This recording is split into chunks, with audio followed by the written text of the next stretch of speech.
Hello, bachcho. Let's see the question. The question says that on the same side of a tower, two objects are located. When observed from the top of the tower, their angles of depression are 45 degree and 60 degree. If the height of the tower is 150 meters, find the distance between the objects. तो यहाँ से हमको क्या बोला है, देखिए, on the same side of a tower. Same side of tower पे क्या है, दो ऑब्जेक्ट्स लोकेटेड हैं. दो ऑब्जेक्ट्स को लोकेट किया है. When observed from the top of the tower, top of the tower से ऑब्जर्व करने पे एंगल ऑफ डिप्रेशन जो है हमारे पास 45 डिग्री और 60 डिग्री हमको मिले हैं. हाइट ऑफ टावर हमारे पास 150 है, तो हमको ये बताना ऑब्जेक्ट्स के बीच की डिस्टेंस क्या होगी.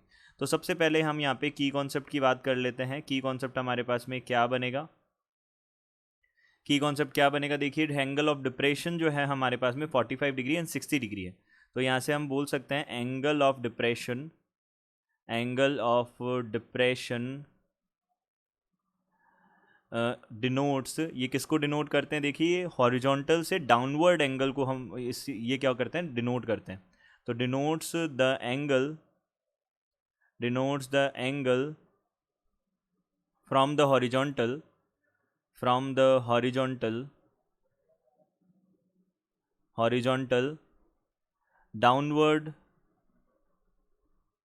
Downward to an object.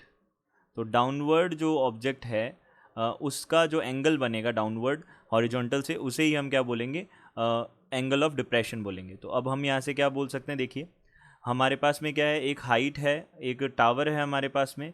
तो टावर हमने ये बना लिया, एक टावर. तो ये हमारे पास में एक टावर हो गया. अब टावर जो है उसकी हाइट हमको 150 मीटर्स गिवन है. तो ये हमारे पास हो गया टावर, और टावर की हाइट जो है 150 मीटर्स गिवन है. और दो हमारे पास ऑब्जर्वेशन वाले पॉइंट्स हैं. एक तो यहाँ ग्राउंड पे हैं वो पॉइंट्स, तो एक तो ये हो गया, और एक ये दूसरा पॉइंट हमारे पास में ये हो जाएगा. अब देखिए, यहाँ पे हमारे पास एंगल ऑफ डिप्रेशन की बात हो रही है, तो एंगल ऑफ डिप्रेशन हॉरिजॉन्टल से बनेगा और डाउनवर्ड बनेगा. तो एंगल इस तरफ ही बन सकते हैं. तो अब देखिए, डाउनवर्ड एक एंगल तो हमको कितना गिवन है, 45 डिग्री गिवन है, और दूसरा एंगल हमको कितना गिवन है, 60 डिग्री गिवन है. तो ये दोनों एंगल्स हमारे पास में है. तो हम यहाँ से बोल सकते हैं ये जो हॉरिजॉन्टल लाइन है, जो ऊपर वाली टावर के, और यहाँ पे ये ग्राउंड वाली लाइन है, ये दोनों पैरेलल होंगी. तो हम यहाँ से बोल सकते हैं ए डैश बोल दिया हमने इसको, इसको बोल दिया बी डैश. यहाँ से हमने बोल दिया ये पॉइंट हो गया ओ. इस पॉइंट को हम इसी को बी बोल देते हैं, और इस पॉइंट को हम बी डैश बोल देते हैं. इस पॉइंट को हम ए बोल देते हैं, और ये हमारे पास ए डैश है. ये यहाँ पे हमने बोल दिया ये क्या हो गया, ये पॉइंट सी हो गया, ये हमने अज्यूम कर लिया.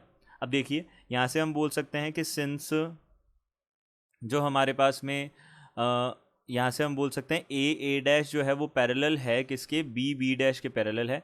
तो यहाँ से हम बोल सकते हैं जो एंगल बनेगा, एंगल यहाँ से एंगल हम बोल सकते हैं ए डैश ए बी डैश जो है वो किसके इक्वल हो जाएगा, एंगल यहाँ से वो इक्वल हो जाएगा हमारे पास में ए बी डैश और बी के इक्वल हो जाएगा. ये हम इसको एंगल को हम इससे शो कर देते हैं. ये दोनों एंगल्स क्या हो जाएंगे, इक्वल हो जाएंगे, यानी कि 45 डिग्री के हो जाएंगे, क्योंकि ये अल्टरनेट इंटीरियर एंगल्स बन जाएंगे. तो अल्टरनेट इंटीरियर एंगल्स ये हमारे पास में बन जाएंगे. अब देखिए, यहाँ से हम सिंस, और दूसरा हम क्या बोल सकते हैं, देखिए, यहाँ पे एंगल जो हमारे पास में ए डैश ए और सी है वो किसके इक्वल हो जाएगा, एंगल यहाँ से हम बोल सकते हैं, यहाँ से हमने बोला ए सी बी के इक्वल हो जाएगा. ये दोनों एंगल्स हमारे पास में कितने आ जाएंगे, 60 डिग्री के आ जाएंगे. ये भी हमारे पास क्या हो जाएगा, अल्टरनेट एंगल्स हो जाएंगे, अल्टरनेट इंटीरियर एंगल्स ये हमारे पास बन जाएंगे.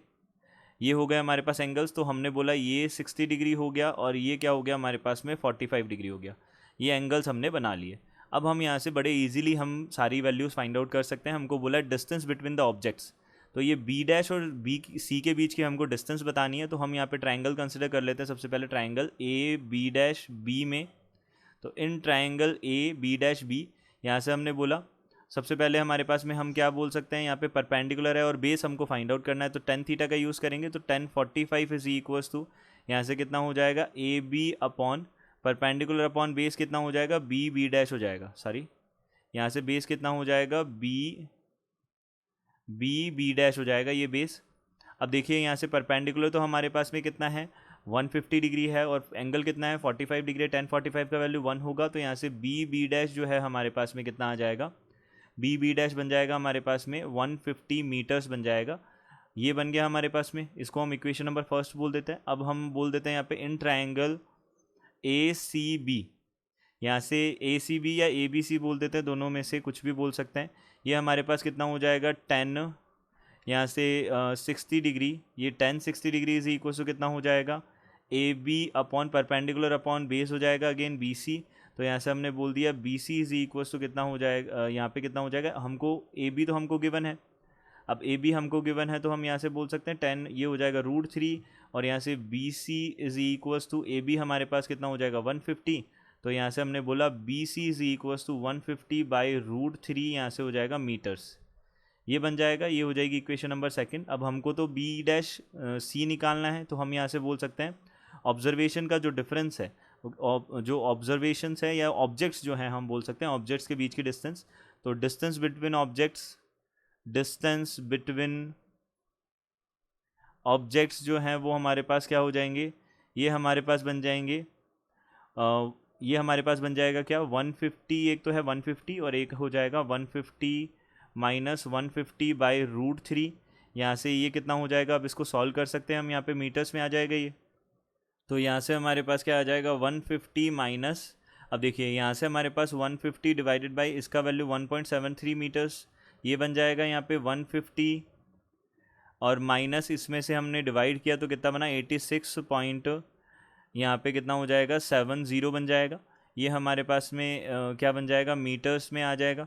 अब इसको हम सब्ट्रैक्ट कर लेते हैं और वैल्यू फाइंड आउट कर लेते हैं, यहाँ से हमारे पास आंसर आ जाएगा 63.3 मीटर्स हमारे पास में आ जाएगी।